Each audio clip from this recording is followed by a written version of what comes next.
बहुत सुंदर सरकार है। अभी देखिए, कहते हैं ना हम ओटीएस लेंगे, अनाथ वेतन आयोग बैठाएंगे। अरे शुक्र मनाइए कि मोदी के आने को पहले कांग्रेस सरकार थी और वह वेतन आयोग बैठा गए थे।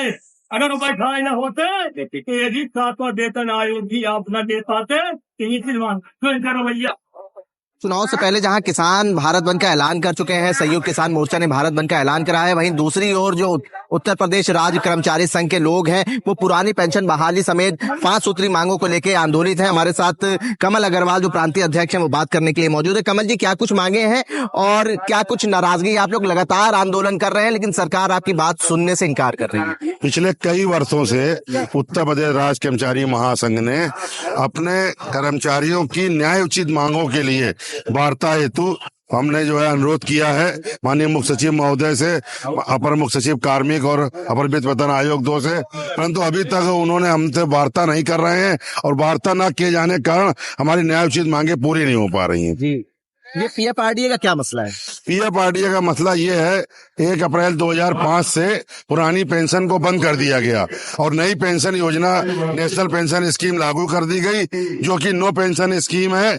और हमारे माननीय चाहे सांसद हो, विधायक हो, एमएलसी हो, एक बार नहीं, ये जिस पद पर जाते हैं ये वो सबकी पेंशन लेते हैं। ये स्वयं पुरानी पेंशन ले रहे हैं और हमको नई पेंशन योजना के लिए आमंत्रित कर रहे हैं। ये स्कीम, ये जो स्कीम वर्कर्स है, ठेका प्रथा है, आउटसोर्सिंग है, इससे भी आप लोग अपनी नाराजगी जाहिर कर रहे हैं। ये स्कीम वर्कर्स, संविदा कर्मचारी, आउटसोर्सिंग, ये कर्मचारी रात दिन हमारे विभाग में सेवा कर रहे हैं, पंचायत सहायक हैं, संविदा की महिला शक्ति मिशन योजना की अंतर्गत महिलाएं, ग्रामीण विकास मिशन की योजनाओं में महिलाएं लगी हुई हैं। उनका मानदेय उनको 6-6 महीने कार्य करा के नहीं दिया जा रहा है। वो बहुत दुखी है, परेशान है। सबको जीने का अधिकार मिलना चाहिए। 10 अप्रैल 2006 का उमा देवी बनाम कर्नाटका का माननीय सुप्रीम कोर्ट का आदेश है कि समान कार्य का समान वेतन दिया जाना चाहिए, ये सब पे लागू होना चाहिए। और ये जो सार्वजनिक क्षेत्र में उपक्रमों में निजीकरण हो रहा है उसके ऊपर जिस प्रकार से हमारे कर्मचारी उत्तर प्रदेश के पूरे भारतवर्ष के पुरानी पेंशन की मांग कर रहे हैं, यदि हमारा विभाग सरकारी उपक्रम की जगह निजीकरण के हाथों में चला जाएगा तो जो है हमको पुरानी पेंशन नहीं मिलेगी। इसका उदाहरण मैं आपको दे रहा हूँ।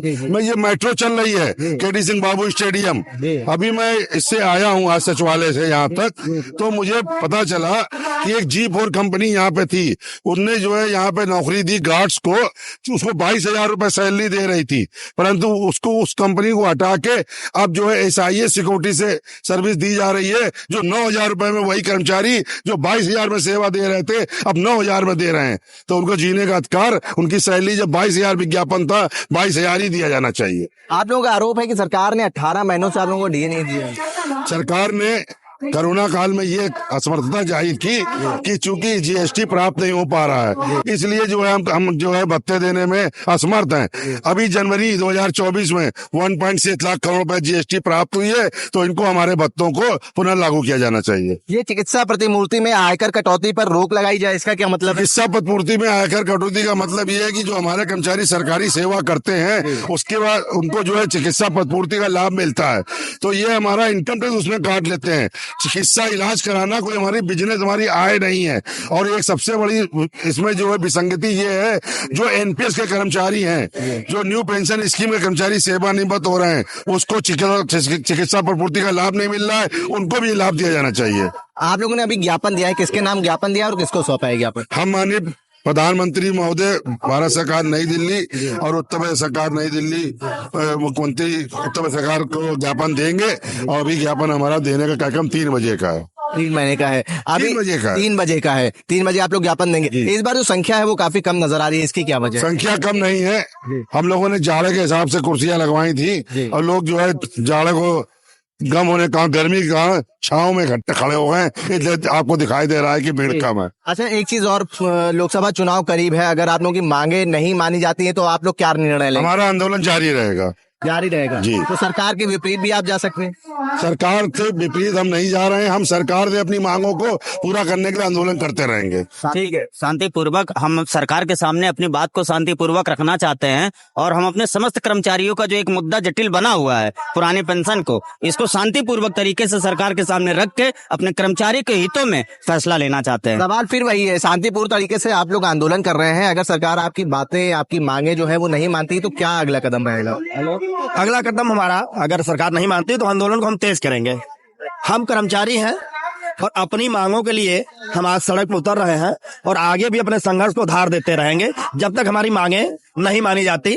और अपने आंदोलन का भी तुम्हारे जागरूकता अभियान है आज से एक तरह से, और हम निर्वाचन चुनाव के तक अपने पूरे प्रदेश और देश के लोगों को जागरूक कर आगे बड़े आंदोलन की रणनीति बनाने की तैयारी कर रहे हैं। ठीक है, देखिए किस तरीके से जो उत्तर प्रदेश राज्य कर्मचारी के कर्मचारी हैं वो यहाँ पे इकट्ठा हुए हैं, अपनी मांग को जो है वो सरकार तक रख रहे हैं। ज्ञापन भी दिया, प्रधानमंत्री को ज्ञापन दिया है आप लोगों ने डीएम के जरिए से। आज अखिल भारतीय राज्य सरकारी कर्मचारी महासंघ के आह्वान पे आज हम सभी कर्मचारी राज्य कर्मचारी महासंघ के बैनर तले एकत्रित हुए हैं, जिंदाबाद। जिसमें प्रमुख रूप से कर्मचारी हितों के दृष्टिगत 4 मांगे सरकार के समक्ष आज ज्ञापन प्रस्तुत किया जाएगा। इसमें पीएफआरडीए को निरस्त करते हुए पुरानी पेंशन बहाली की हमारी मांग है। दूसरी हमारी प्रमुख मांग है 8वें वेतन आयोग का गठन किया जाए।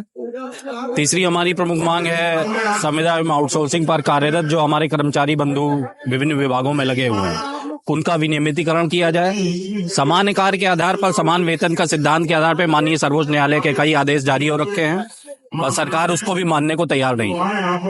तो चौथा, जो चतुर्श्रेणी कर्मचारियों की भर्ती पर रोक सरकार द्वारा लगाई गई है और प्रदेश के लाखों लाख पद विभिन्न विभागों में रिक्त हैं, उनकी तत्काल भर्ती कराए जाने की ये हमारी 4-5 प्रमुख मांगे हैं। आज हम लोगों ने अखिल भारतीय राज्य कर्मचारी महासंघ के आह्वान पे राज्य कर्मचारी महासंघ एवं Uttar Pradesh Federation of Ministerial Service Association के तहत माननीय प्रधानमंत्री और माननीय मुख्यमंत्री जी को हम ज्ञापन देंगे और अगर सरकार वार्ता हेतु कोई सकारात्मक रवैया हम लोगों की मांगों पर नहीं उठाती है तो हम लोग जल्द ही सड़क पर उतरने का कार्य भी करेंगे। कमल जी, एक सवाल रहेगा, जिस तरीके से